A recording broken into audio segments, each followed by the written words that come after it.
2013 সালের এই মাসে 5 তারিখ 5ই মে শাপলা চত্বরে হেফাজতের ডাকা, হেফাজতের আহ্বানে সমবেত হওয়া যে সমাবেশ ছিল, সেই সমাবেশে রাতের বেলা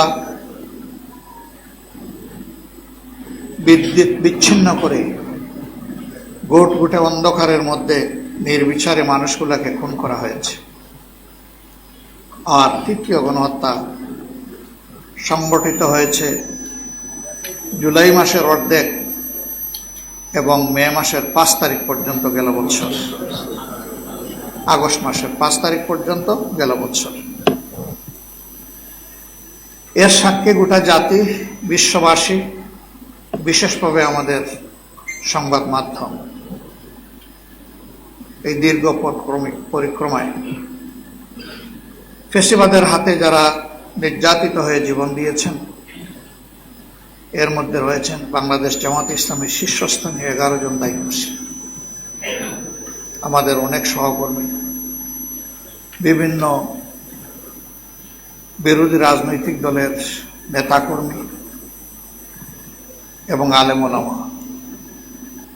আর জুলাই অভ্যুত্থানে সেখানে যারা নিহত হয়েছেন তাদের বেশিরভাগ কর্মজীবী, শ্রমজীবী মানুষ, তার সাথে শিশু, কিশোর, আবাল, বৃদ্ধ বনিতা।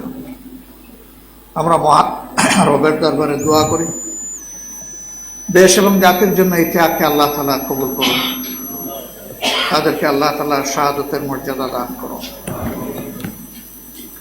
পঙ্গু হয়েছেন অসংখ্য মানুষ, পঙ্গুত্বের কষ্ট নিয়ে তারা যেন জীবন্ত লাশ হয়ে অনেকে আছে। মেরুদণ্ডে আঘাত নিয়ে অনেকে প্যারালাইজড হয়ে নিজের ঘরের বিছানায় কিংবা হাসপাতালে কাতরাচ্ছে। আবার অনেকের অবস্থা তার চেয়ে খারাপ।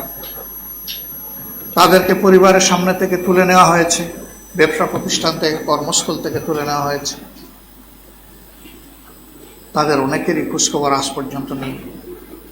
সৌভাগ্যবান অল্প কিছু মানুষ কেবল ফিরে এসেছেন কথিত জল্লাদখানা আয়নাগর থেকে। বাকিদের সন্ধান তাদের আপনজন, প্রিয়জন, সহকর্মীরা জানে না তারা কোথায় আছে।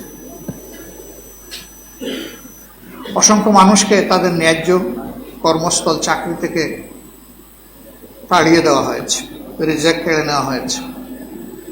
এই তাণ্ডবের জ্বালা সহ্য না করতে পেরে অনেকে দেশ ছাড়তেও বাধ্য হয়েছে।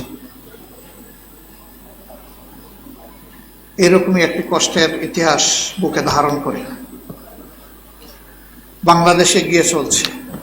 আল্লাহ তাআলার অশেষ মেহেরবানি, গত বছরের 5 তারিখ আগস্ট মাসের ফ্যাসিবাদের পতন হয়েছে। এখন ফ্যাসিবাদের পতন হলো নাকি ফ্যাসিবাদীদের পতন হলো তা নিয়েও আমাদেরকে চিন্তা করতে হচ্ছে। আমাদের দুঃখের ইতিহাসের এখনো আমরা জাতি হিসাবে ইতি টানতে পারিনি। আপনারা সাক্ষী, প্রথম 3 দিন বাংলাদেশে কার্যত কোনো সরকার ছিল না। এরকম পরিবর্তন যে সমস্ত দেশে সংগঠিত হয়েছে সেখানে ব্যাপক জানমালের ক্ষয়ক্ষতি হয়েছে। আমরা পারিপার্শ্বিক এই ঘটনাবলী থেকে শিক্ষা নিয়ে খুবই অনুভব করছিলাম জাতিকে শান্তি শৃঙ্খলা দিকে আহ্বান করা, ধৈর্য ধরার জন্য আহ্বান করা প্রয়োজন। আমরা 5 তারিখ রাত্রেই সেই কাজটি করেছিলাম। প্রথমে আমরা আমাদের দলীয় সহকর্মীদেরকে অনুরোধ করেছিলাম সবাই যেন শান্ত থাকে, ধৈর্য ধরে এবং দেশকে স্থিতিশীল পরিবেশে ফিরিয়ে আনতে সহযোগিতা করে। এর পাশাপাশি আমরা দেশবাসীকেও আহ্বান জানিয়েছি। আমাদের মতো অন্যান্য দলও সে আহ্বান জানিয়েছে, যার ফলশ্রুতিতে আমরা লক্ষ্য করি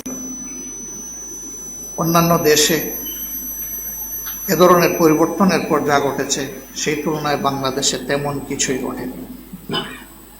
এরপরেও বিচ্ছিন্ন যা ঘটেছে এটাকে আমরা সমর্থন করি না, কারণ সেদিনই আমরা বলেছিলাম আমরা আইন হাতে তুলে নেব না। যারা ক্ষতিগ্রস্ত, যারা ভিকটিম, তারা অবশ্যই ন্যায় বিচার পাওয়ার অধিকার রাখেন এবং প্রতিকার চাইতে হবে আইনি পন্থায়, নিজের হাতে আইন তুলে নিয়ে নয়।